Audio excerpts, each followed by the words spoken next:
Welcome to Clixed Off, brought to you by Lucky Dice Cafe out of Huntsville, Alabama. Check them out at LuckyDiceCafe.com. And now for your hosts, Daniel Powell, Jason Alvey, and Tyler Speeds.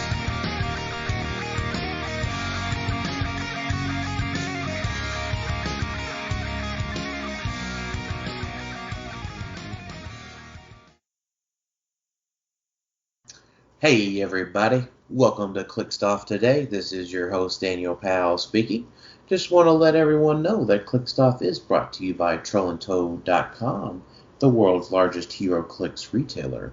Find Heroclix new and old on Troll and Toad and use coupon code CLIXEDOFF for 5% off your order. Merchant and pre-order items do not apply.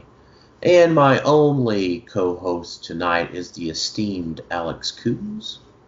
What's up? I did go with esteemed this time. Like, I had something ready. I couldn't think of anything for your middle name, so I just went with esteemed. Yeah. My co-host tonight is that guy, Alex. That guy. So, tonight, there's not a lot going on news-wise this week. I don't think. I mean, we don't do a lot of, like, ooh, look at the picture of this sculpt, right? Type stuff. I mean, we've got some pictures of the Wonder Woman set. Oh no, the new Fantastic Four set. Yeah, we did the get Future some pictures Foundation. of Wonder Woman. Yeah, the Future Foundation. We got some pictures of Wonder Woman. Now we should be right around the corner of getting some previews because I think it drops at the end of February. So we're about. No, it went to March now. Oh, when did it change? I thought it was like this week. This week it went to March. Bummer. Well, still.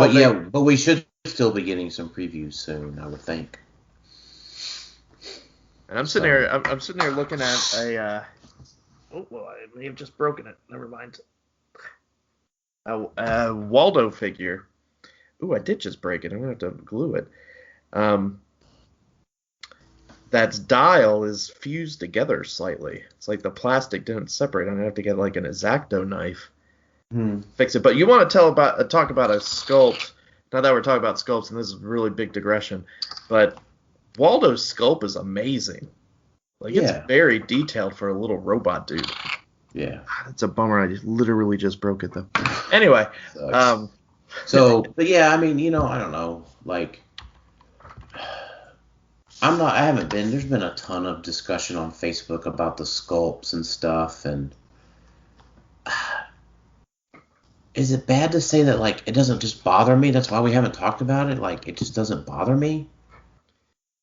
Like, I mean, like, I'm not, like, a miniatures person purist, I guess. Yeah. Like, I didn't play, like, Warhammer, or, I don't paint my own minis. Like, I've placed it against some other things, and it's different, I guess, but, like, I collect stuff, right? So I'm a collector at heart, right? Still am. And it doesn't really bother me. So, like, I don't know. Like, I certainly appreciate other folks having complaints, and, I acknowledge them, right? I agree. Or whatever, but it doesn't bother me. So that's why I don't guess we've talked about it. Right? I think the new sculpts look fine. I was blessed with good collation on my cases that I bought. So. Yeah, I don't know. I think it's just they talk about it was hyped up, and I think maybe if the set hadn't been delayed so many times, it wouldn't have been as big of a deal because. It was a whole month later, so there's a whole another month to hype up the higher price, but bigger figures, cooler figures, and they are pretty much significantly bigger than the previous ones, or decently bigger, and it's just more detailed, and sometimes the detail doesn't go right. It's about as well as you can expect from a factory in China, so it's like. I got them in front of me now. It's like they don't look bad. I think it's just, and I think we mentioned this on another episode. I think it's, you do have the collectors who buy them purely for the sculpt, and I mean, it's not like the sculpts were amazing before, but maybe they just had too high of expectations for the sculpts this time, warranting the extra dollar increase. Right. But I mean, even still, I mean, it's still great sculpts, and yeah, there's going to be sculpt reuse because, and other people have mentioned this, you don't want all of your sculpts to look like super rare sculpts because then your super rare sculpts don't feel special. Right. They just feel like your commons. So sure, you've got some figures and dopey hands to the side or pointing or whatever, but I literally just started organizing my House of X stuff, and the size difference is definitely something noticeable when you're trying to store these. Yeah. So I'm looking through this Future Foundation pictures, Mm-hmm. and I guess here's my thought. Right. So we get objects again, new special objects. So how about this?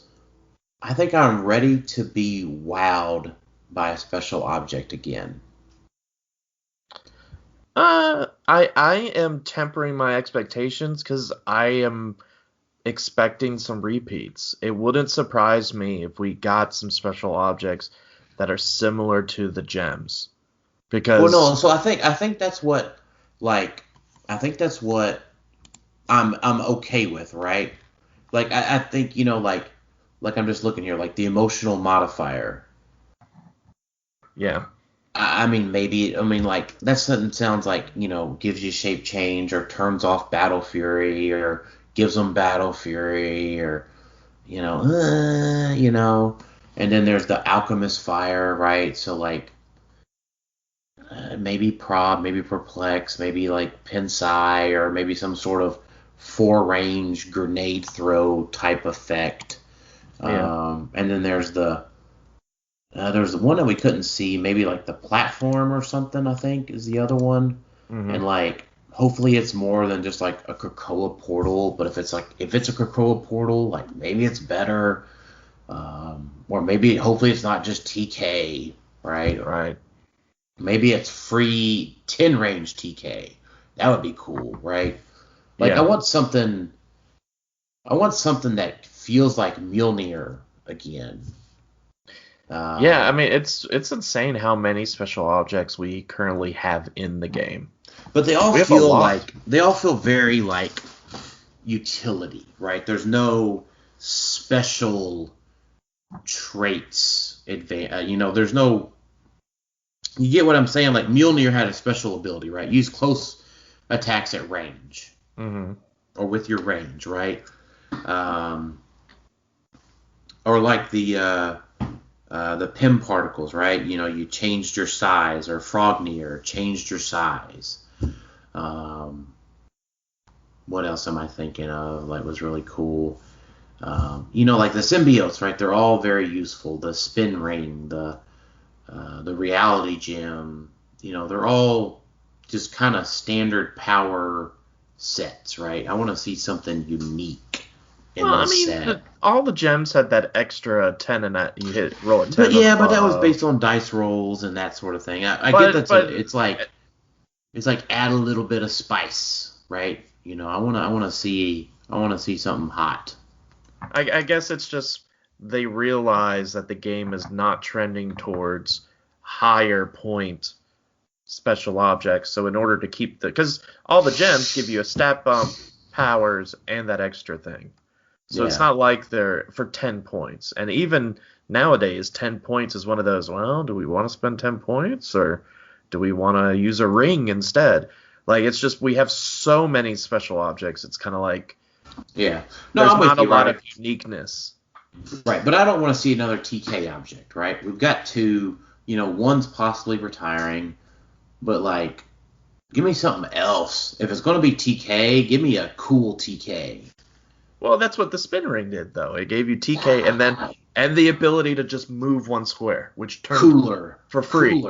Cooler. But you're looking at like 15-point, 20-point objects.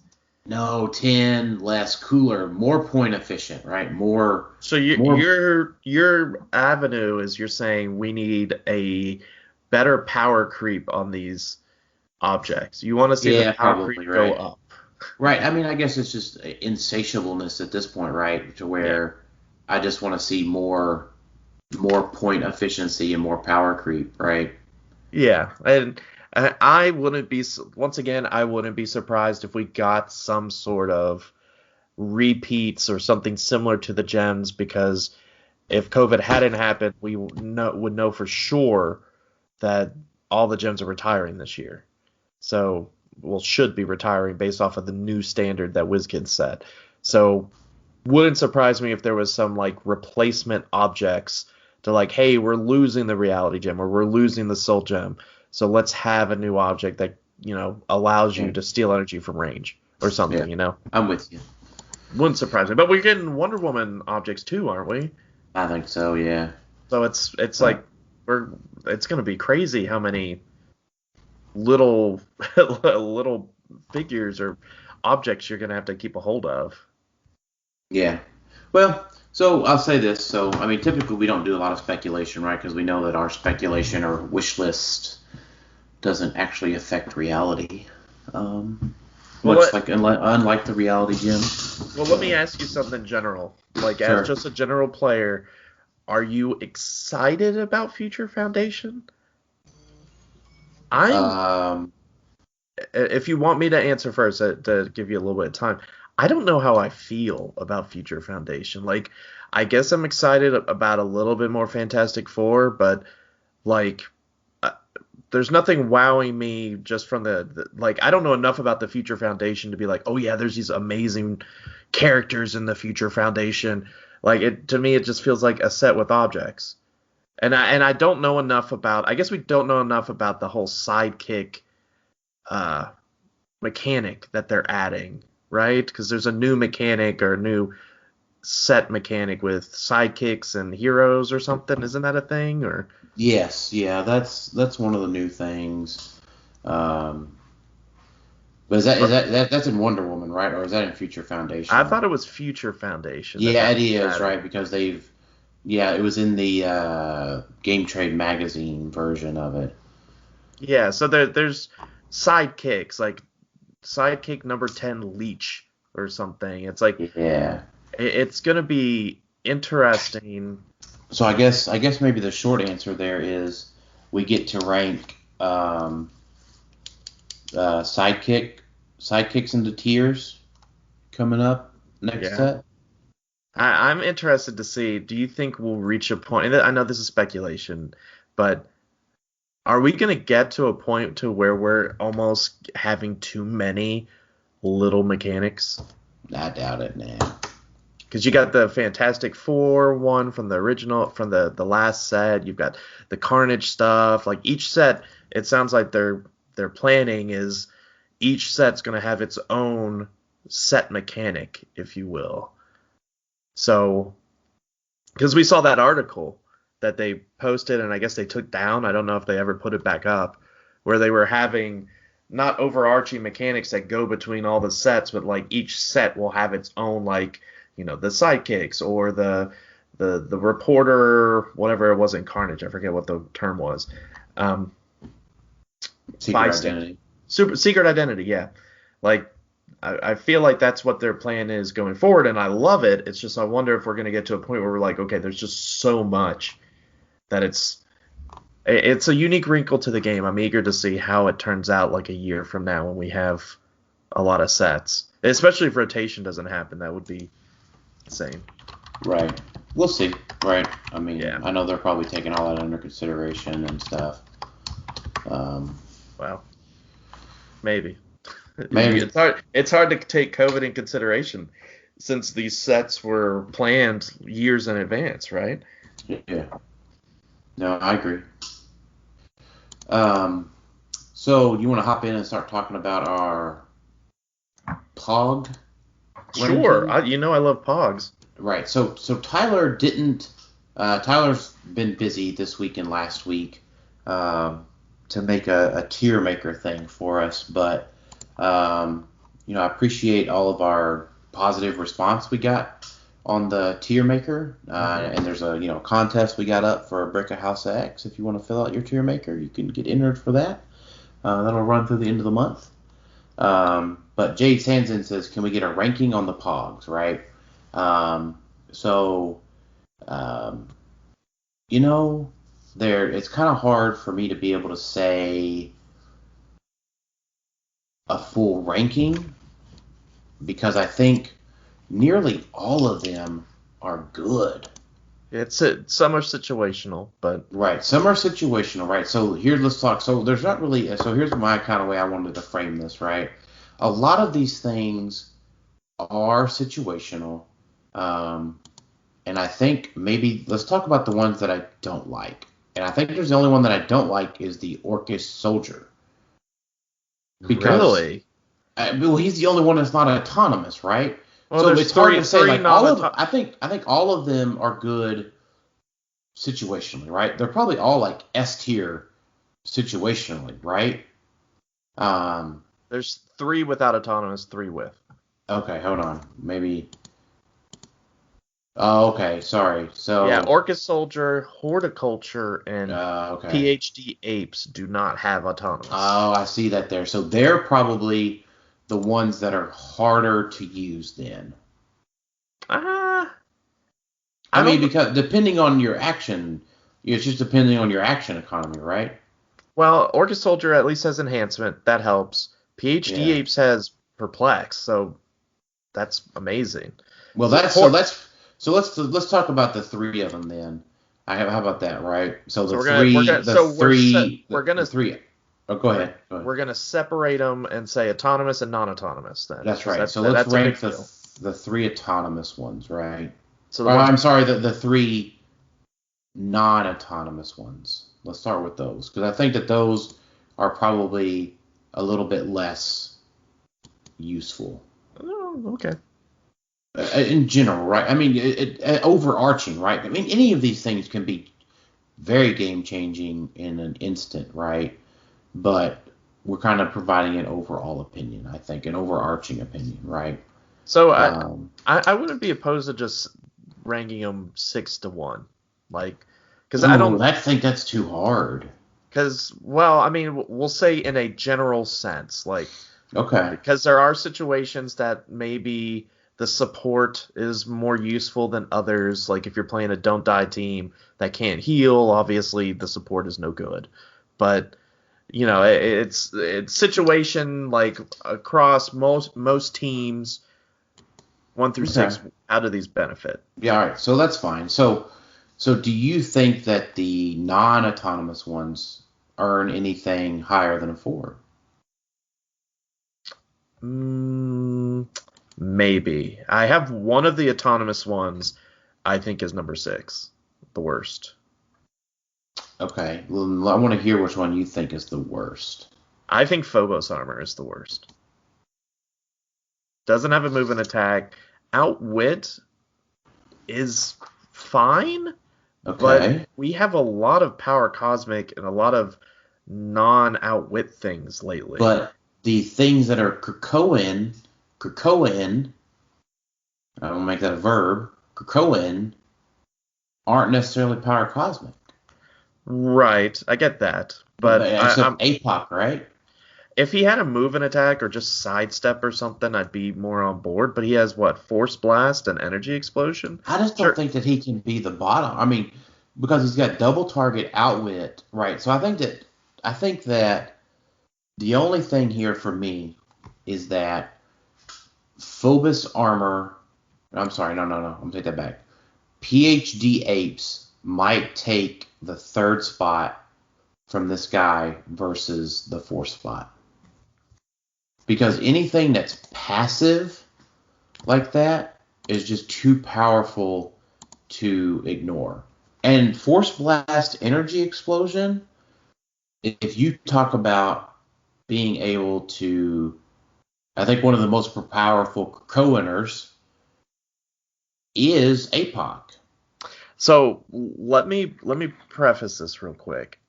I almost think we need to throw out the idea of separating the autonomous and non-autonomous because none of these have Indomitable or Willpower, and all the autonomous ones don't have a move and attack.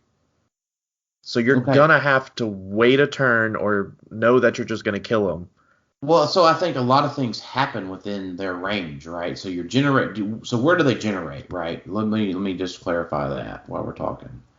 Yeah, so they generate bystander on the card adjacent to any of their characters. Any of my characters, right? So if Right, I kill your Krakoan guy, you revive him, I generate next to one of my characters.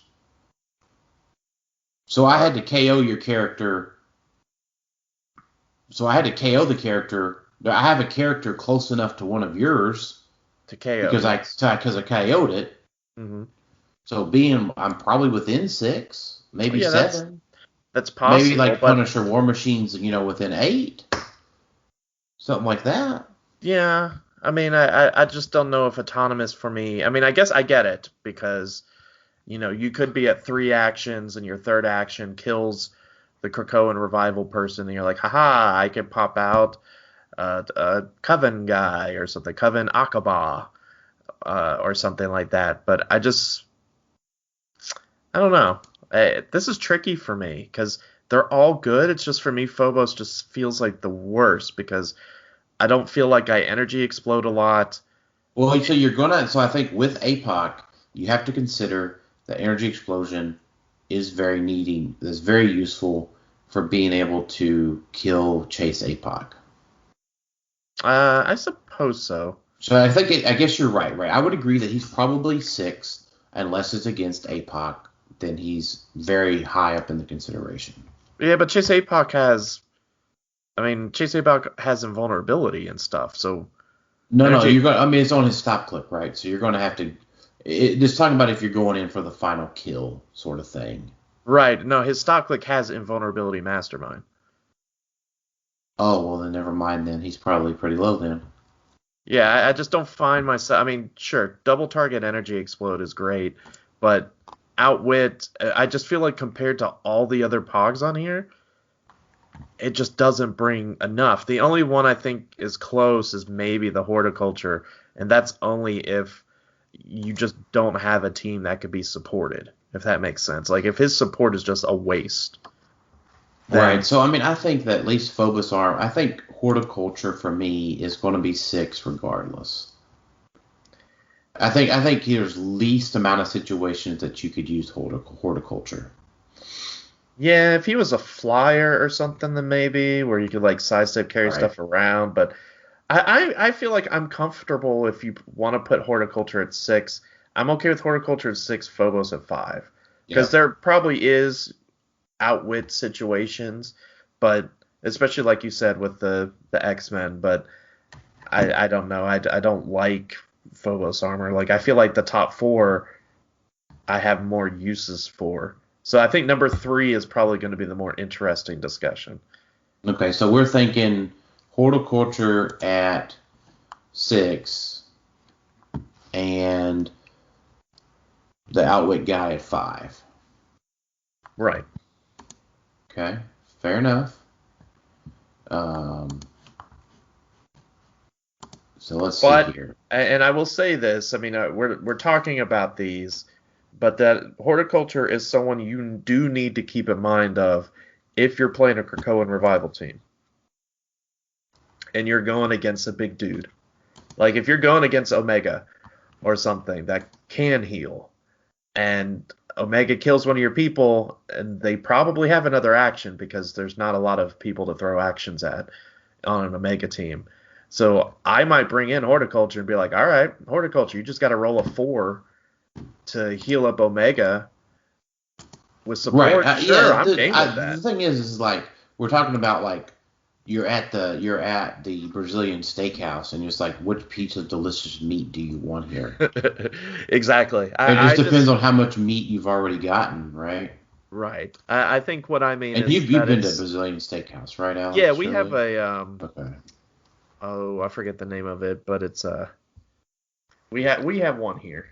Yeah, and just for those listeners that haven't been to a Brazilian steakhouse, they basically you flip over a card, red or yellow, or red or green, sorry, and then they bring around different types of meat to you and cut it off their stick of meat.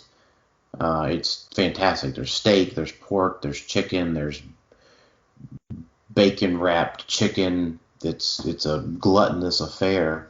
We have something called Rodizio. That's a Rodizio is really good. There's one in Knoxville that we've been by before. Yeah, there's one in Columbus, Cincinnati. I'm looking it up because I like Rodizio.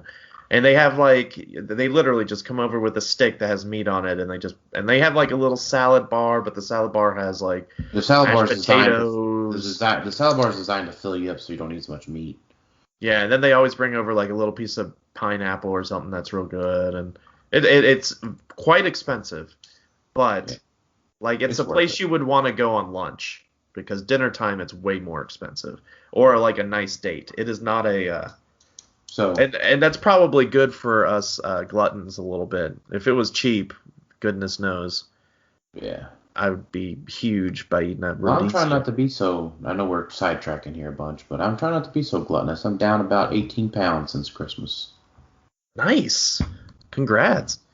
Yeah, thanks. So the thing is here is if you're getting a gluttonous buffet of these pogs, then sure, Coven Akaba and the support guy. There's really weird names on this. The horticulture. It depends on what you're playing, right? Your mileage may vary here, right? So, exactly. But horticulture at the bottom, Phobos armor at 5, 4. What are you thinking? So you're wanting to put Orca Soldier here, right? I'm thinking about putting Orca Soldier here just because, and it's tough because I just think a flurry, we can't say that Flurry Blades Pog is bad and then be like, well, Captain Marvel Super Rare never did jack shit. He's definitely the opposite of Furry, the skinless assassin. Yeah, that's true. So, we can't just be like, oh, skinless assassin's bad because, Chewie never did anything. See, but I'm thinking of it a percentage-wise. So you're getting a bystander when one of their people die. So the question is how often am I going to kill someone and then there be another person next to them that I could throw a skinless assassin on? Right. Well, so, that all depends, right? You got to remember there's so many different ways to generate characters, right? Because you can, I don't know, I think there's just so many different ways to get there. It's after resolutions, right? Yes. Well, no, it's during the thing. For all characters with this trait, when a friendly standard character... No, it's not after resolutions. It's just, in the midst. So I guess mid-flurry this happens? Yeah. Because it's not after resolutions. It's just you kill someone... You may instead turn that character, and they could choose not to do it, obviously. That's another thing to keep in mind. Well, so, that's the thing, right? So this is all... I think the ranking of the pogs comes into play. Is Krakoa and Revival going to be worth it?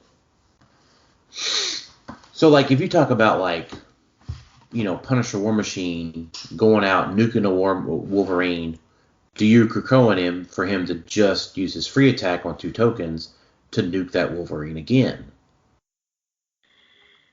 Let me look at something real quick. You know what I mean? Because in that case, right, if you Krakoa Wolverine, I'm going to pop out a Coven Akaba to make sure that I can nuke that Wolverine again, because that Wolverine's got to come back in the same square.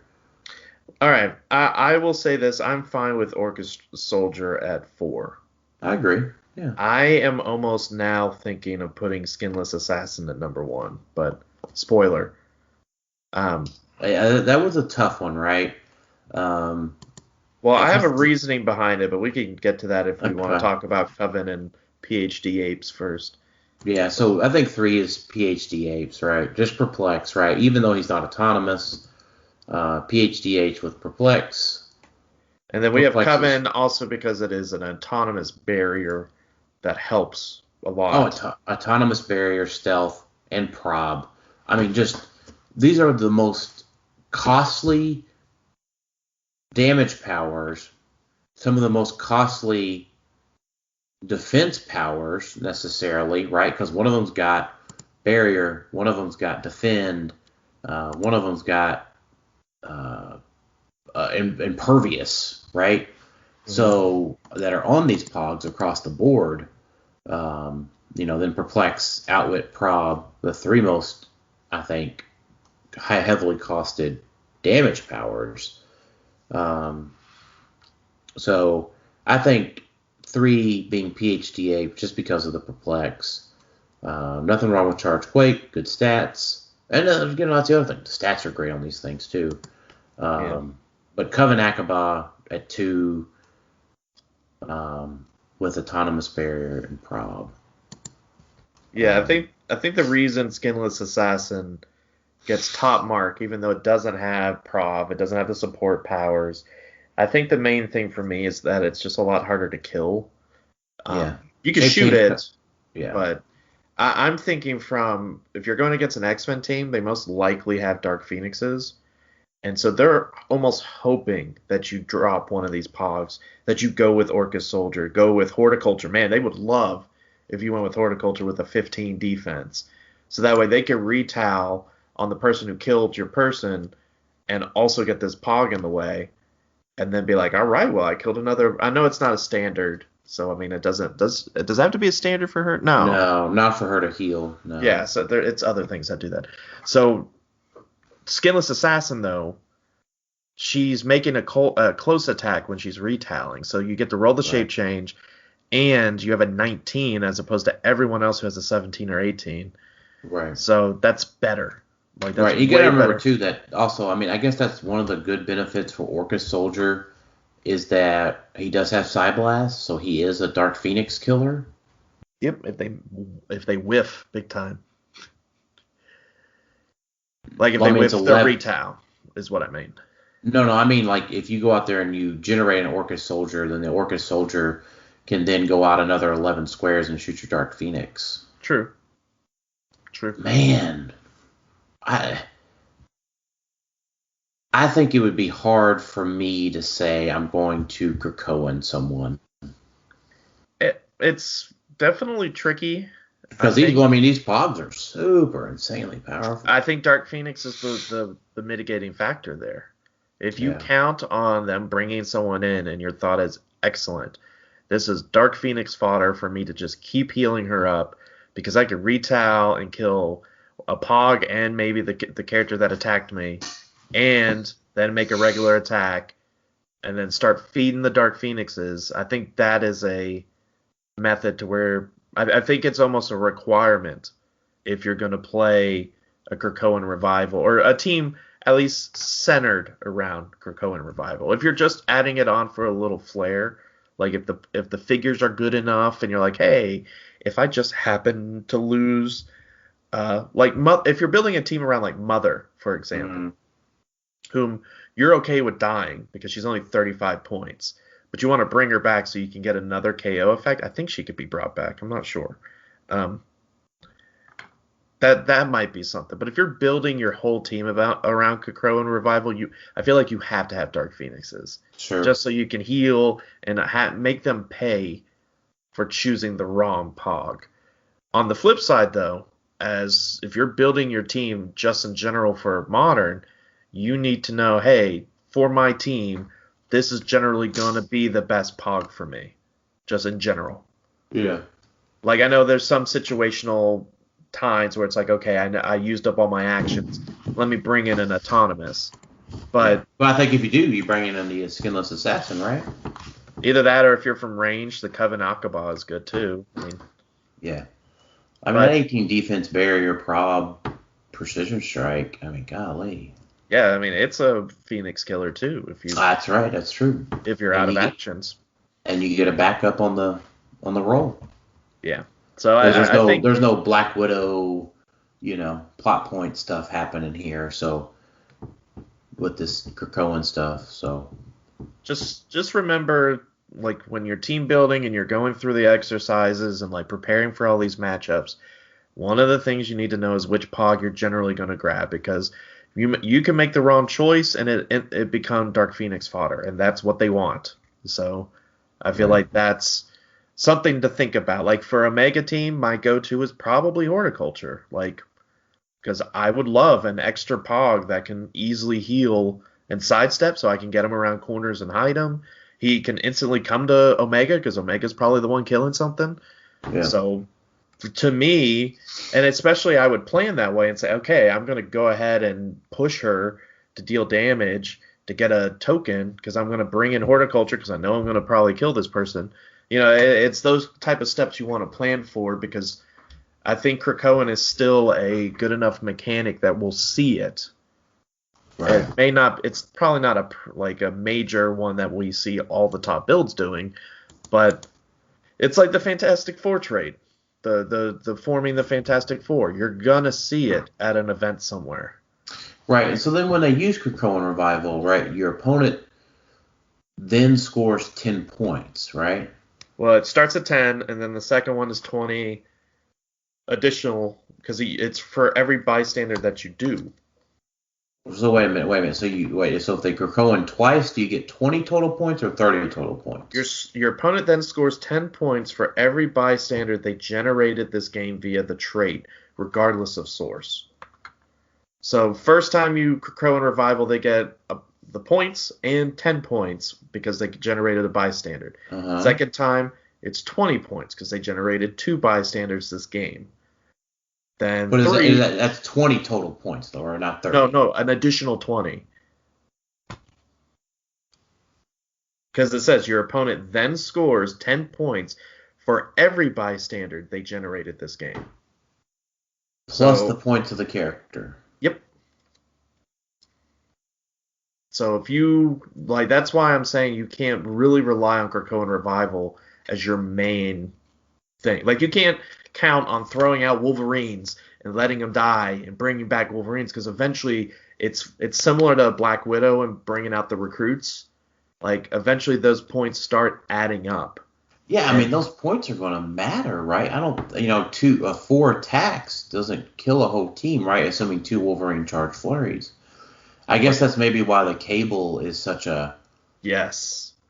Cable is one that I think you definitely will see play of because just having the fake cables, the hologram cables out there, not taking any points. So they only score 10 points. Sure, the next time they score 20 points and then 30 points. So you have to be careful, but it's not like I'm throwing out a 70-point piece. I give up 80 points, then I give up 90 points, and I give up 100 points, and that's almost game, like basically game. Sure. For 3 Krakoan Revivals. So no, that makes sense. The Cable becomes super, super crazy then, right? Yeah, and you can almost, and that's one of those things though. You can almost bet that they're throwing out the clones and not the real one. Yeah, but you still have to deal with them. They still deal the damage. They still do what they do. It's just they don't have the extra clicks, so you can. You could deal a little bit more damage to them because he has is it 1 click to 3 clicks? I can't remember. Let me look. The clone has 3 2 clicks with invulnerability, 2. So it takes 4 to kill him. Yeah. Unless you have 2 clicks with invulnerability, unless you have Pensai or something. Right. So it's definitely interesting. I think that's definitely going to be a team you'll see. Yeah. And I think what's interesting is that's a team that can destroy the Ock Arms. Yeah, that is very true. Because I think he can get there. I mean, he can go 11 squares and then have 7, so that's 18 and 2, it's 20. So I think he can just do it by himself with just a move. Yeah. Yeah, he can. So he can destroy the Ock Arms. So that's something to look. I mean, I like it. I mean, I've played against the Cables before, and I almost lost. But I was playing the Steve Rogers Isaac stuff with Thor and Ultra Chase Marvel earlier in 2020. Yeah. So that's really good.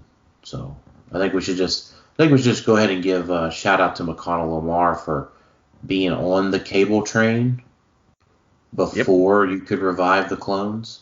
Yep.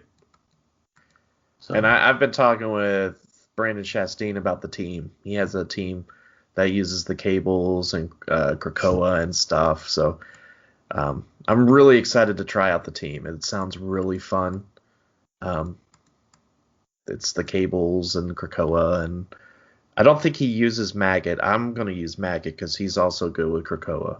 So I'm eager. I get my Krakoa in a couple days. Not that there's events to play him at, but like in-person events. But I finally got one, so I'm excited to finally get him. You got what, the Maggot? Krakoa. I got Krakoa. The Chase Krakoa. The Chase? What, you mean the Chase APOC? No, the Chase Krakoa, the big portals. Big Oh, portal chase. Shit. Yeah, sorry. One of the better looking like better sculpts in the I totally set. forgot that he was in the set. Like I forgot that he was a Chase. Right. Yeah, he instantly outside of APOC became my number one want just because. Yeah. It's fun. I think what he does is fun for 40 points. It's going to be interesting. And you can revive him too at 40 too, so that's interesting. Yep. You have I think you use Rachel Summers. No, Marvel Girl, the Fast Forces, because she is 50 points. She's the lowest one I think you could do. Yeah. Maggot at 40. I wish there was a 40 Krakoan revival, but there isn't. It's like 25 or no, I think she might be the lowest at 50, but I don't know. Yeah, it just depends. I mean, so I think there's some legs there. I think it just depends, right? And really, the lack of in-person events is, dude, I'm ready for my vaccine. I'm not going to get into political stuff with folks, but just to shoot me up with this thing, get this shit over with, right? Just being honest. But it's like, man, I was like, Krakoan Revival is probably good enough to win a States or win a WKO. But like when it comes to like national level or like WKOs that some of your top players play at, if they're not playing Krakoan, they're probably being able to play against Krakoa. Yeah. So that was my thought. Like, I think it's good enough, but maybe not good enough. I think it can make top cut, and it's an ability that I think has enough in it that somebody can find the right combo. It could be the Cables and the bringing over the Cables and just throwing objects at you. It could be that. It's just finding like the right X-Man or X-person and they can't Krakoa themselves, right? No, because they're not a lower point. Well, they if there's two, if you have two of them. Right, but only if you got to have two Krakoaners, right, to be able to do that. Right. But then only one can Krakoa the other, not the other one can't Krakoa the other one. Right. So that's to be lower points, yes. Okay. No, fair enough. So I don't know, like the Marvel Girl one, like I'm just looking at her, she's 4 clicks. Yeah. I mean, it's like I don't know, Enhancement's pretty good. Yeah, I mean the thing is that you just leave her in the back. Like she sits in the back. A lot of teams can get to the back. I mean, I guess so. I mean, the Cyclops Sentinel team can get to the back. Punisher War Machine can get to the back. Vulture can obviously get to the back. Yeah. I mean, that's one of those things that, like, Vulture, Vulture could kill Marvel Girl without his Ock arms. Then he's traded his points, right? Yeah. And then he could go try to kill something else. Yeah. I mean, I'm not saying the team's amazing. I think it's just... Well, I think that's what we're trying to decide is it amazing? I haven't practiced it enough to know. I haven't either, but I've just ran through the... I can kind of run those things through the gauntlet in my head. Yeah. Like, okay, I'm Adam Friedman playing Vulture. What are the targets? What is your priority? How do you go through the things? I guess the question is can you afford to go for Marvel Girl when you have potentially multiple forces in your backline, taking out your backline? It's all going to be turn 2, right? Right. So turn 2, Vulture would have to decide, or turn 1, I guess. Vulture could technically take out one of the cables to get a bystander. But that's the question. But then you get a Dark Phoenix in your back line. Right. So it's at that point, do you rush for? I mean, I assume you just rush forward and try to take out what you can, but or maybe you bury in the cables, right? Because the cables are typically bringing up the other cables, so maybe they use their barrier to barrier in the cables. I don't know. That's a good question. I mean, I think it's depending on map, it's depending on the situation, but I don't know. Some stuff for folks to think about. Yeah. It'd be nice. I can't wait to get to a world where we don't have to think about what would happen with Vulture. Well, it's funny. That is a terrible segue for us to talk about Mighty Age. Mighty Age, though, yeah, I get what you're saying, but Mighty Age has other answers, I think. So that is true, right? So Mighty Age. So let's talk about Mighty Age. I guess, is there anything else you want to talk about Krakoa? No, I think let's see some tournaments play, like not purely X-Men tournaments. Let's see some 300-point modern and see what happens and what people come up with. And once again, like we mentioned before with COVID, when we get in-person tournaments and we get all of the team builders back, what could they do with it? I think that's the interesting part. Yeah, I agree with you there. So let's talk about Mighty Age then. So for those that don't know what Mighty Age is the first format that we're running, a new format that we're running in Rock. Now that we are temporarily suspended from working with WizKids on the events thing, we're taking this opportunity to explore some more formats, kind of what Rock used to do with 300-point or 400-point limited. Limited, it doesn't make sense anymore because there's no resources or IDs, so not really that big of a difference with limited.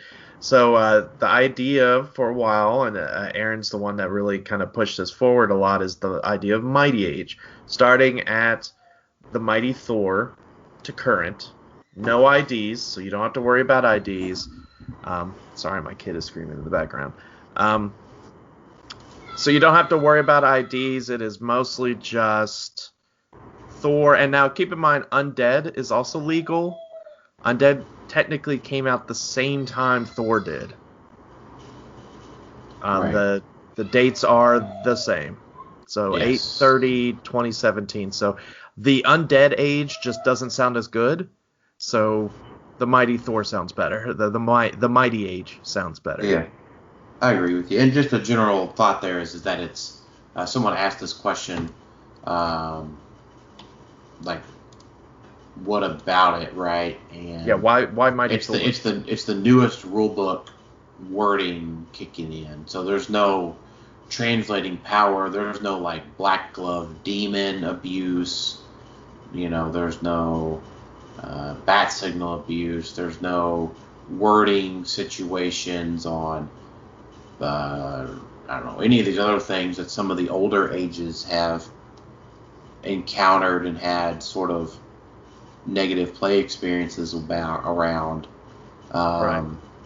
So, because we definitely don't want to do an age, and it doesn't mean we won't, but we are trying to avoid rewriting rules or rewriting cards for older stuff. Doesn't mean we might not explore something like that down the road, but it's been kind of clear to us that WizKids isn't really gung-ho about going Golden Age and kind of going back and revisiting some things.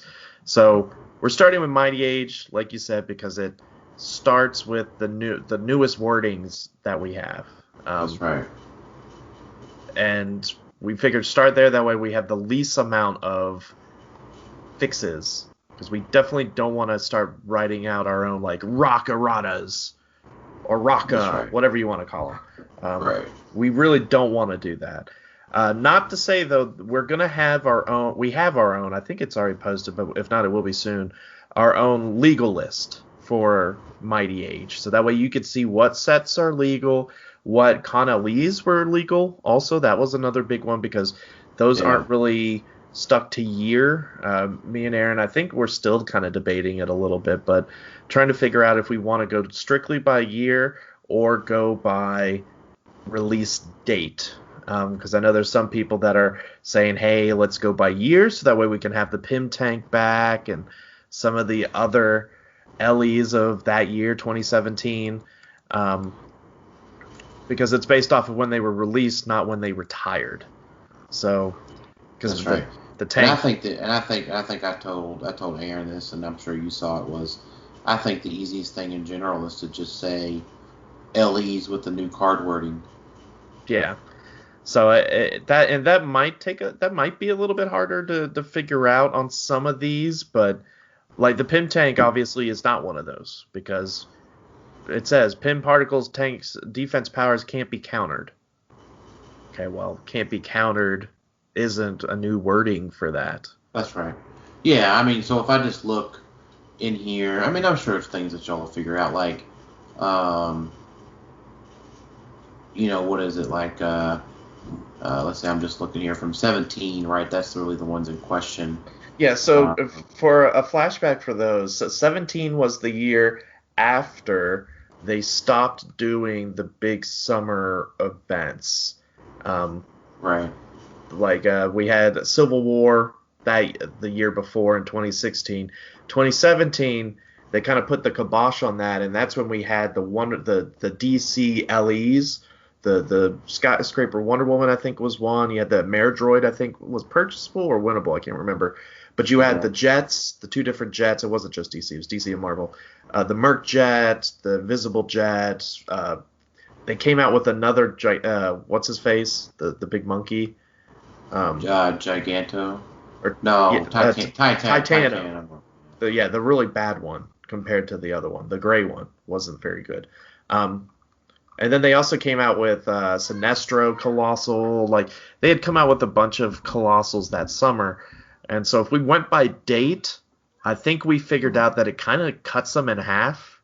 Like, you would lose the Jets. And we looked at Realms. On Realms, you can see upcoming sets and the product release schedule. And so you can go back to 2017 and see when things came out. So, for example, Elseworlds came out July 2017. That same month, Dormammu and the Invisible Jet came out. All right, well, those are before the legal date. So if we went by what came out right when Thor came out, Dormammu and Invisible Jet wouldn't be legal. The Merc Jet came out 7 days before the Mighty Thor. So that's another one where we're like, okay, do we go by month? So that way we at least have some special terrain. Like, that's one where we either might decide it or we might just reach out and pull the audience again on some of these, if that makes sense. Because that means the only thing that would have come out after that, Colossal-wise, is just Titano Prime. Yeah. So it's one of those things that we were working on. I think it's already been decided. I think we're just going to go by that August 30th date forward. Just list it out, and it's not in the document yet, but I think once y'all get it uploaded, it'll be there. Yeah, and it should be loaded soon, because I think, I don't know when this episode will be posted, we have our first Mighty Age Win-A-Map on Tuesday, I think.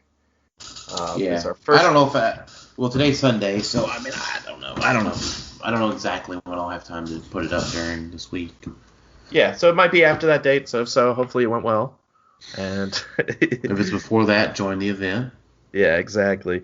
That's kind of the bummer with COVID and not being able to play in person, is that people have really gotten burned out on online playing. And there's just a lot of players that are like, you know what, I'll just take a break as opposed to trying to play online. And we've had people that have played online and they're like, I'm just going to wait till we can play in person. Yeah, I mean, I think that's what I'm kind of feeling personally. Yeah. Is just, I got to play in Tennessee States in December, and that was just a joy. Yeah. Safety concerns one way or the other. I'm just ready to play with figures again. This whole thing has dragged on forever. Yep. I agree. So, anyways. But either way, Mighty Age might get me drawn back in. Because at least all my clicks are organized, and I can prove my ownership pretty easily on all this stuff, and it's all reachable here, and I didn't get rid of it all. So, let's, so I think that kind of first answers Jay Sandson's question on Mighty Age. About the benefits of Mighty Age over the pure Golden Age, and why was it a cutoff. And ACM helped out Jay there a little bit on that. Now, real quick, I don't want to say, that's why we're going with Mighty Age. That doesn't mean we're not going to do any sort of Golden Age stuff. Mighty Age is just our first big age that we're adding on the Modern. We have some other ideas of some fun related ages. Aaron wants to do a WWE, specific type age. I wouldn't mind exploring a resource age or just a literal ID age. Just something, because Golden Age I feel like is just too large and too gotcha to really balance. Majestics does a good job as best as they can, and they can't do, they have to rely a little bit on people bringing the things forward because there's just so many figures. Right. To do it on their own, and we kind of want to avoid having to just ban a bunch of pieces and take a bunch of try to do erratas to make certain pieces fit. But at the same time, I miss some of the resources we used to play with. Right. Sometimes I miss playing with IDs every once in a while. Usually when I'm organizing my stuff and I see this giant stack of hard plastic IDs, and I'm like, man, it'd be nice to play these again. What I think would be neat, Alex, is talking about rewriting stuff and whatnot. I think it would be cool if you could, say, do Mighty Age, but then, say, bolt on resources. Well, Mighty Age. I know you there's a lot of people that probably want to include those sets and stuff. Which is fine. I get that that's an option, and but if you just take all of the resources by themselves and just say, hey, we're going to play Mighty Age, but you can also select from this list of resources to play, and then it's 300. That's what you mean. Right? I was about to say there aren't any resources except for maybe the Punisher van and the Blackbird. I don't know. You can play all the batteries, Pandora's Box, the Phoenix Force.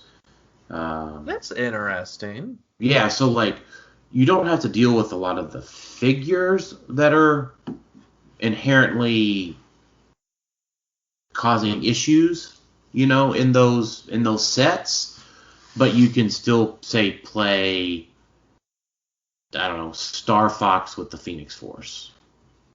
Yeah. We would have to, obviously, there would be some banning of certain resources, maybe the Orange Battery, maybe the Quinjet. But, if you don't, so that's the thing, right? The Quinjet's a figure, right? If you don't play the figure, I don't know, just a thought there, right? So, if you rewrite the batteries, you rewrite the Phoenix Force, you rewrite the Sins, the Supreme Intelligence, or provide some guidance there on those, right? That's a pretty narrow thing, right? Interesting idea. Right, and then so if let's just say you finish all of the batteries, right? Say, hey, we're going to do every color but orange. Here's how they're played, as a general thing. Okay, well, we're done with the batteries. They can now be bolted on to Mighty Age. Okay, we've looked at the Sin books. They're now on the legal list to be bolted onto Mighty Age. That could be fun. Just an idea, right? To kind of, I don't know, add a little bit of spice. I watch a lot of TikTok for those that don't know, so. Yeah, I like it. I like that idea. We might play around with that, and we're not against doing any of these weird formats for a Winamap. Yeah. Because it's really hard to try to do like a qualifier or higher getting that many people. Because you do have your people that just only like 300 point modern, and you've got the people that just kind of are out of the game. And that might not be enough to bring them back. But that is something interesting. I hadn't thought about resources. I mean, that could be my resource age was literally all the sets that had resources, no IDs. But that might actually make more sense for a resource age. But then you run into problems to where, like, just for example, like the Bat Belt, you have problems with the plastique explosives. You know, you have trouble with the Book of the Skulls being inherently too powerful with something like Mistress Death. Depending on how those sets work out, right? Yeah. But if you, like, say, for example, bolted on the Book of the Skulls, but don't bolt on Split Lip, then the book's probably fine. Yeah. As an example, right? So I think it's an inherent balancing, because I am a huge fan of just having the Mighty Age figures, because they come from the newest design philosophy. The wording is good. There is a large swath of negative play experience that's gone from all of those figures. Shredders, Hawkeye. Those. I'm at a loss of words. Those are the two that are always on my mind. Those 5 months were just some bad months for the meta.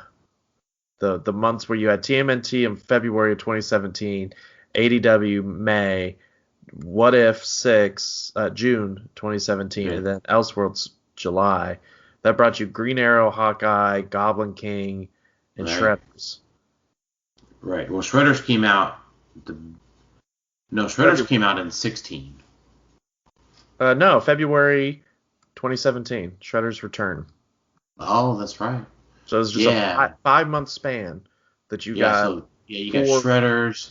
Did DPXF give out anything crazy? No, you got Mistress Death from there. You got. Yeah, that was pretty crazy. Mistress Death wasn't that bad. Like, she wasn't overpowered where you're like, oh my goodness, she's just wrecking the meta like Hawkeye was. Like. But then you got But then that's the other thing, right? So. Your Mighty Age doesn't have Goblin King, doesn't have Green Arrow. Well, Green Arrow was mostly bad because of IDs. Green Arrow played main force wasn't nearly as bad. Except for the 2 world championships that he got second place in on the main force. I didn't say that. I'm saying oppressive. Like Hawkeye was, you had to always keep an eye out for Hawkeye. Green Arrow, you're like, okay, it's an option, but it was more of, there's an ID card, so you always have to be worried about Green Arrow. No, I mean, that's what I'm with you. I mean, but him on the main force is pretty powerful too. So not oppressively powerful, I guess is what I mean. Like, sure, I mean that's fair enough. And Goblin King now, I mean, sure, 275 is still a mess to get through, but I don't know how he would stand up nowadays now that we've got the power creep has gone back up. He could die from some pulse weight. Like, Emperor Vulcan probably would love to eat some Goblin King nowadays. Right. Well, I mean, that's the thing, right? I watched Goblin King beat Uni back in the day. Right. Right. I mean, they got lucky, but that was what the Goblin King player was always working on, right? Exactly. They were working on that luck. They had that printed 19 up top. What's Emperor Vulcan? 11. That's an 8. Spice. If you want another reason why we're going the Mighty Age, it's those 5 months. Also, I mean, that's not the main reason, but that's another one where it's just those 5 months are just. Yeah. Those are some very interesting figures during that time. That's a polite way to put it. It's a very negative play experience for me. Amount of months. Right. And once again, I mean, this is just an age we're doing now. We might have to, expand it. I mean, obviously, as we add more sets, it'll continue to grow larger and larger. But, we might have to change it at some point. That's right. You never know, because right now we're tailoring it on rules, so. Yeah, that's true. Maybe we know Wonder Woman's bringing us a new rule book, right? So maybe that changes it. Yeah, and then we might have to say, all right, we're the Wonder Woman age. I'm just kidding. We wouldn't do that. Yeah, I doubt it, but. One set. This new age has just one set in it until the next set comes out. That's true. Yeah, no, I'm with you. So, I don't know. I doubt that they change all their wording and stuff in the new Wonder Woman stuff, but we don't know anything about that stuff yet. So, yeah, eager. Hopefully, get some changes, and we could talk about that at another date. But hopefully, get some changes that we've been looking forward to. But so let's talk a little bit about. Do we want to talk a little bit about what Mighty Age really brings us? Well, so I think we could just go through the questions real quick. Okay. And then, I think ACM's question, we'll start out with his. And also, just while we're going through what I'm thinking about, Jeremy Christie, thanks for your question on Krakoa. I think hopefully we answered that for you good in that segment. Aaron asked, what figures are you most looking forward to using in Mighty Age? And he says, I am ready to bring back King Shark. Okay, I feel like that this is just an easy question for me, right? Because if I didn't answer it with this way, then, I probably shouldn't be here. But yeah, who is not looking forward to, who is, whatever, Unimind, Groot, let's go. Well, also keep in mind, we're not doing My Age just at 300. We're starting at 400. That's right. So that's an added benefit of more points. That's right. So that means your modern age stuff that your temp poles you got, well, you can play more stuff with your temp poles. You can play a temp pole. Which temp pole? Yeah, kind of, yeah. That's pretty possible. Much. It's entirely possible. You can play 3 or 4 Captain Marvel chases. You can play 3 Captain Marvel chases with your Black Widow. Or, sorry, Captain Marvel super rares with your Black Widow chase. Yeah. Keep in mind, Mighty Age is only adding 4 big sets. It's only adding Avengers Infinity, Xavier School, Harley Quinn, and Mighty Thor. So it's not adding a ton. You're not adding so many different meta pieces. It's 4 big sets, and the Trek and Undead and Teenage Mutant Ninja Turtle 4 Unplugged or whatever. It's adding those, but don't think that it's suddenly a golden age where you're having to relearn 20 something sets. No. And it's figures that people probably still have, for the most part, and are still reasonably to get, right? I mean, yes, or borrow. I mean, don't always possess. That. Yeah. So what are you looking to bring back? Because I feel like your answer is probably not as predictable as mine. What do you mean? What on earth could you want to bring back?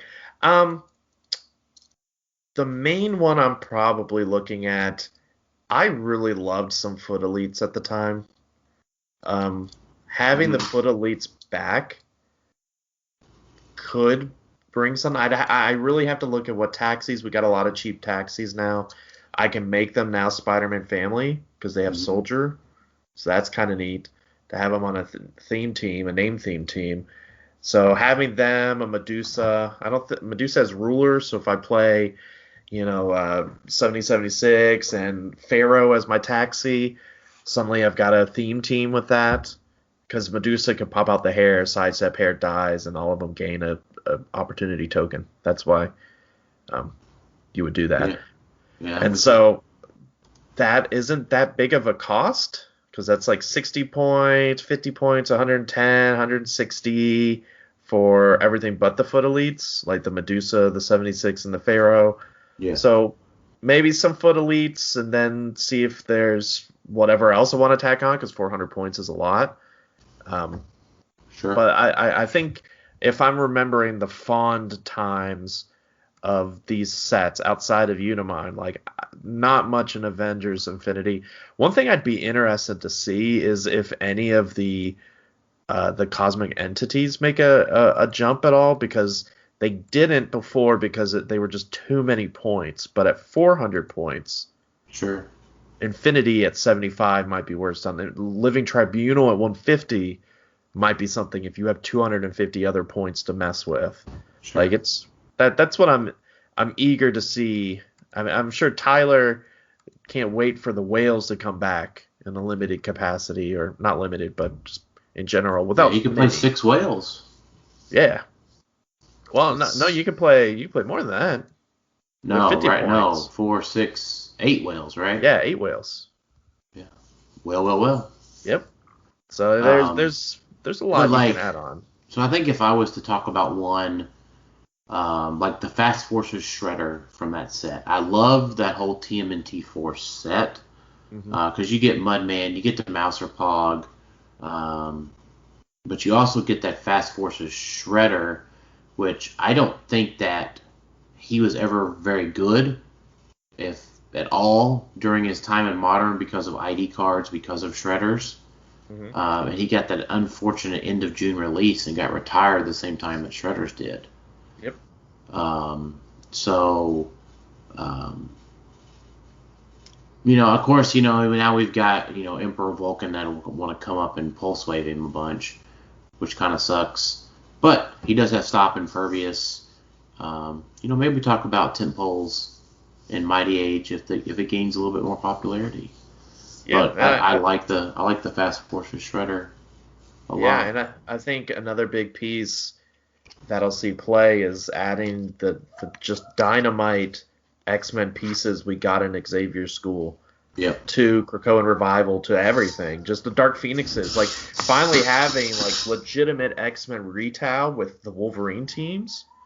Because that was what Wolverine didn't have. He didn't have the Dark Phoenixes at the time. So you ran in there, did a lot of damage, and then you just hoped you killed everything.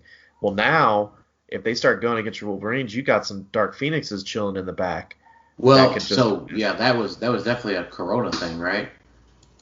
Because everybody just kind of retired those guys, right? Because from 19, they would have had their time from 19, the end after Worlds 19 to summer of 20. Yep. So, that Shredder guy might be a good reason to put the Infinity Gauntlet on him. Yep. Because then he gets the protected pulse. Yeah, because there was that period we just didn't have any events. Everyone was basically abandoned the current meta because everyone was tired of IDs. That's right. They went straight to post-retirement, right? Yeah. We couldn't find people to play pre-retirement because everyone wanted to leave the IDs behind. Everyone was just so tired of IDs. And now remember, Mighty Age has no IDs. So before you worry about Mighty Age, no IDs are legal in Mighty Age. That's right. You can play the Blackbird without the resource tile. That's it. That's right. Which still could be something because, it does allow Cyclops to do Cyclops shenanigans. It's just you don't get the added benefit of the resource tile. And it's a good transporter, too. Yeah. But yeah, you get the X-Men set. No, I'm sorry if I'm taking too much time with this. Harley Quinn's the only one that I'm kind of meh on. Harley Quinn was kind of a meh set. Sure. The chases were cool, but they just never made a splash like you thought they would. But hey, in 400 points, they might. But that's true. You get the Sharks though. You get Sand. You get Lashina back. You get Nightshade. You get Tidal Harley. That's good. Yeah. You get Zatanna back. Yeah, but I feel like out of all of those, King Shark was really the only one that made a huge splash out of... Well, even then it wasn't that big of a splash, but... That's right. I don't think very many of these pieces made, like, nationals and outside of IDs. Like Harley, Tidal Harley call-in, sure. That was a big one. Maybe some. But maybe at 400, right? But maybe with 400 and no IDs, they have their opportunity to shine. Exactly, because you get the Corrupt Cop back. You get, maybe. Well, Nate White doesn't play anything but 300-point Modern, but hey, we give him his Thrill Killer Robins back. We might get tempt him out. We might be able to. He could play 10 of those bad boys. Ooh, yeah, I like that. Sucks that Thrill Killer Robin does not have martial artist. Yeah, that's true. But you could give one of them future, can't you? Because he's got Probably. Batman family, and I think the Amanda Waller from JLU grants someone with Batman family future. Huh. Yeah, 125 points. That is kind of terrible though. That Robin doesn't have martial artists, right? Because then you could just play Robins with Ham. True, but then again, he is carrying a gun, so fair. He looks more to be like he's just shooting people instead of kung fuing them. So let's see. Brad Milburn asks, what figure would you want to bring into the Mighty Age that is not into the format? Ooh. So I would say nothing within that 5 months of terror. Nothing. I don't think I'd want to bring anything from Joker's Wild. You know what? I guess kind of maybe the flavor of what's on my mind tonight would be Chase Magneto from UXM. Yeah, I could see that. If you're getting your Unimind back, I would have to say I'd want the Penguin back. Not the free punchy Penguin, but the super rare. Yeah, the Pog Penguin? Yeah, the Pog Penguin. I mean, he worked a lot better when you had the punchy Penguin, but that him and Haha Joker I'd be fine with. The problem is if you brought back that set, then you'd bring back Bizarro Green Arrow, and nobody wants that. Right. So what's funny is that, from, Joker's Wild, it really started at Joker's Wild. From Joker's Wild to Elseworlds was 7 months of pain. Yeah, because... But you look at what was... So from the 5 months before that, let's call it, but Joker's Wild came out in November, and then World's Finest was in February. So what is that? 9 months. So the 9 months in between that, you had the second TMNT 2 set, Spider-Man, Superior Foes of Spider-Man, CW Slop, UXM, the first TMNT set, Captain America Civil War set, the movie version, I guess. I think that's what that was. Yeah, the flat rate one, and then BVS. Yeah, it wasn't movie. It was the storyline. It was the in-store event. No, that was CW Slop. You're talking. There was a movie set. Oh, Captain America Civil War. I got you now. Yeah. Yeah. So there was 9 months of kind of madness in there. Well, that was also, remember, right after World's Finest is when they decided, you know what, we really need to bring back this power creep. Oh no, that's when they did the lower rarities and stuff, right? Weren't going to be as powerful. Right, because it was really Turtles was, you still had Krang, and Turtles was pretty okay, but it was really X-Men was the one that they're hey, we're finally bringing X-Men back after so many years, but we still don't like X-Men, so we're going to make some really bad X-Men figures. And that's when they came out with Uncanny X-Men. And that's when the power creep really dialed back. Nobody had willpower. You had all these low point figures. And that's continued into Civil War, into Spider-Man, into Heroes in a Half Shell. And it even went into Joker's Wild. A lot of Joker's Wild is not great. The rares are pretty bad. It's when you hit the dreaded 5 months, starting with Shredders, that things get really, really bad.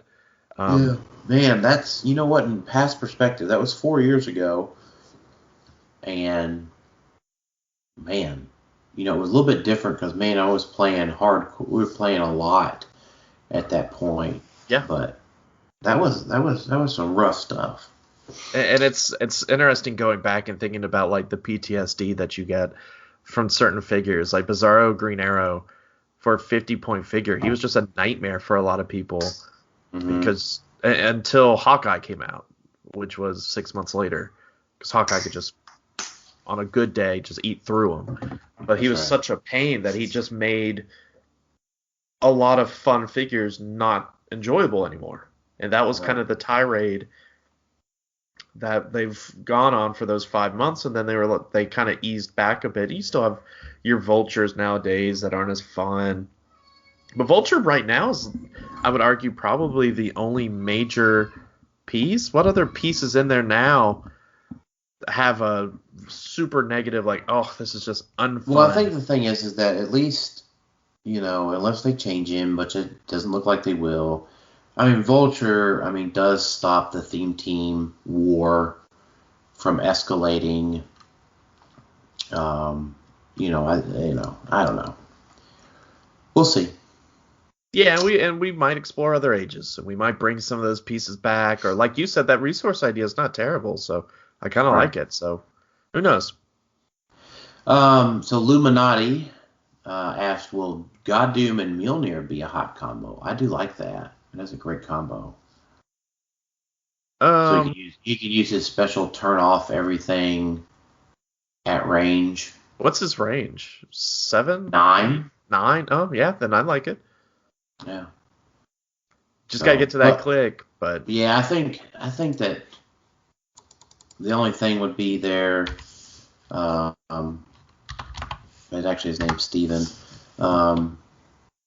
Is it just doesn't pair well with the rest of his dial, I don't think.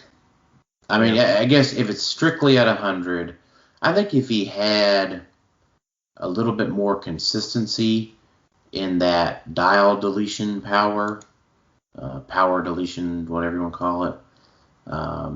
But I don't know. I just think things like Soul Gem and Carnage Symbiote that keep him healed and keep him in the game are just going to be the stronger options on him. But I get it. If you're playing him at 100, then it's probably worth it. Because, his last 3 clicks are going to be all charge and heal and stuff. So yeah, I can't really think of many pieces that I'm just eager to throw Mjolnir on. It doesn't mean that they don't exist. I'm just thinking through, like Captain Marvel, maybe, for her hypersonics, like having more range with that. Well, the plus stats are going to be big too. Yeah. So that puts Goddoom, if he's adjacent to someone, 12-4, and then 13-4 on his final click. If he's adjacent and doing his punching and stuff. Maybe Prime Apocalypse would be good. Ooh, basically all those. Basically, listen to our last episode, or the episode where we talked about tent poles, and then talked about all the garbage ones with charge that also have a range. They now become maybe they're the Mjolnir tier. Yeah, because Prime Apocalypse 6 range, but a charge. That's not bad, because he was the non-prime Vulcan. Yeah. Because he's got the 7 range, but with the Battle Fury. Yeah. Yeah, I could dig it. There's just certain that's something I haven't really thought about, is like which of these pieces work. But we haven't had a lot of pieces that weren't around with Mjolnir yet, because technically it retired in July. So it's like it hasn't been that long ago, though. Like JLU, no one was building JLU with Mjolnir, because that was all post-rotation, right? Yeah, everyone was thinking post-rotation, because remember, JLU was the one that not everyone got it initially, because that's when Alliance shut down, and then we eventually got it like a month later. Right. So, all right, Aaron Young, Unimind at 300 with some port, or just play him at a full dial as OMA? I don't think you can play him as an OMA at 400. That was never really successful during some of his initial runs at this type of events. I think the only way that would be feasible would be at like 390 plus a Carnage symbiote, but it's awful slow to equip him. Now, do you like him at the 275? Yeah. 275 with support. I won the largest qualifier of 2017 with 300 Unimind and some support. Okay. So in this format, are you, Dan, looking at the 150 or the 275? Oh, yeah, you know me. I'm all about that 150. That's what I thought. But yeah, 3 points for 125, or 3 clicks for 125 points is a little steep. Yeah, I mean, that was never my jam to begin with. Yeah. So, I like the 150. I like that I can play Uni and God Doom together. I don't know. I can go ahead and, obviously I haven't practiced for this stuff yet, but I have built a team. I will share my team with the podcast here. Maybe if I can find it. I won't keep y'all too much waiting, but I do want to share it.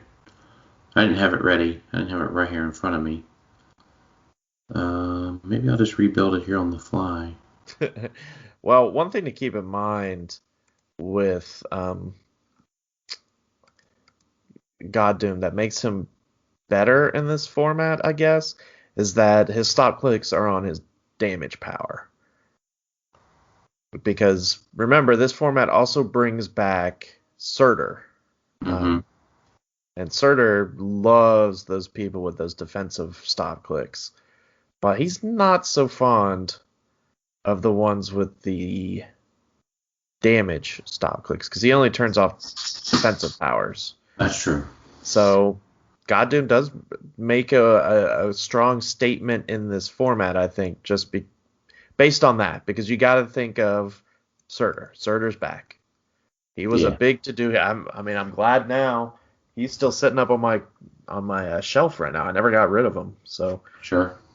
I'm happy. I got rid of my Groot though, so I got to get another Groot. Yeah, I still think I have my 5 Groots chilling. I still got Floras, so that's something. Yeah, I still have a ton of Floras myself as well. Mangog comes back, so yeah. Hold on, I'm rebuilding the team here real quick. Wait, hold on a second.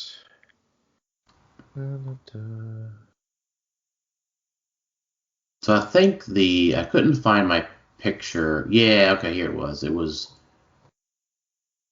Oh no. What's that? Oh man, that could be fun. Risky but fun. They don't share a keyword, thank goodness. But Mangog and Krakoa technically work. Oh, that's fun. Friendly characters with the X-Men keyword that are adjacent to Krakoa. Well, it's got to be X-Men keyword, so good. It doesn't work. Okay. I thought it was X-Men keyword or they have to be adjacent, so never mind. This is another reason why that Magneto is good not to have, unless he was also standard characters. I don't think he was, though. I think it's just 150 points. You may choose a character of 150 points or less. So yeah, that's why we're not bringing Magneto back. Because he can make Mangog an X-Men. Make Mangog an X-Men, send him over there and be like, "Hello, I'm in your starting area," or close to it. So one of my favorite combos to play is Collector with Oz. I like that a lot. Yeah. So I did get the team rebuilt here. It would be God Emperor Doom, Uni with 2 blue flames, Collector with the bear trait, Mr. Oz, Groot, Carnage symbiote, and the Carnage symbiote and the Soul Gem. Now you could easily take that down to 2 rings, like Remaker ring and something else, and make that Groot a Q Prime. Now, what point value are you playing God Emperor Doom? 100. So you're still only playing him at 100. Yeah, because you're playing Uni. Oh, I'm sorry. I missed the Unimind part. Yeah, so Uni, 2 blue flames, God Emperor Doom at 100, Mr. Oz, Collector with the Bearer trait. So that leaves you 40 points to play with, so you could do Q Prime and 2 rings, but then you kind of miss out on your equipping because Groot's doing Groot. You're hoping to get the Pogs to do the equipping a lot of the time.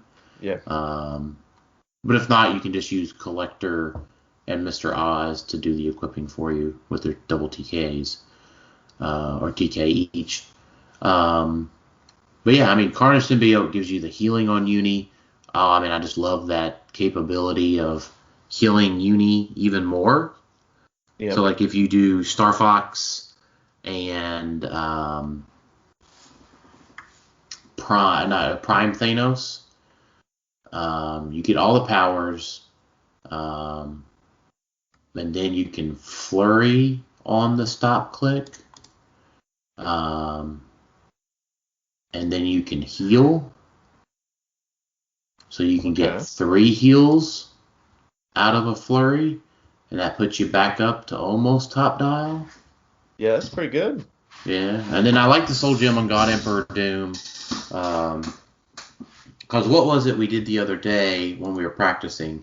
God Emperor Doom was on his stop click, his first one. Yeah, so you did Carnage Symbiote, Minions of Doom, and Steel Energy. Right, and then I push. And I colossal pushed, right? I ordered all of that really well. And you could do that with the Soul Gem too. But just Colossal Stamina and the Soul Gem is just insanely powerful as well. So, let's see. And that was all of our questions for tonight. Was there anything else about Mighty Age you wanted to talk about right now? Not really. I think it's just we've started the winter maps with that back. We're still working on figuring out our rescheduled Winter Clash of X. That I think we've already decided is gonna be Mighty Age, but we have to figure out when and where, because we're or not where, but when, and because we've got some secret plans for that. But we're running Mighty Age events, I think, once a week. Maybe there is a week where we don't, but we're running it basically 2-to-1. So there'll be always 300-point moderns and then 1 Mighty Age in back to back. So I kind of space it out a little bit because I know a lot of people want 300-point modern, but definitely going to be something I'm eager to try out, and I'm eager to see, because I used to like Limited. And the main reason we're doing this is because Limited just doesn't make sense anymore. That's right. So why not have an alternate format that's not crazy, that you can play for? I mean, I'm hoping we have a Mighty Age event at the Rock Cup. We might do something related to that, if it builds up popularity. And that's not to say that we'll force Mighty Age down your throat. If it doesn't work and we're just not seeing the response that we want, then we'll move on to another age and just see what else is going on. So sure. Any other final thoughts for today?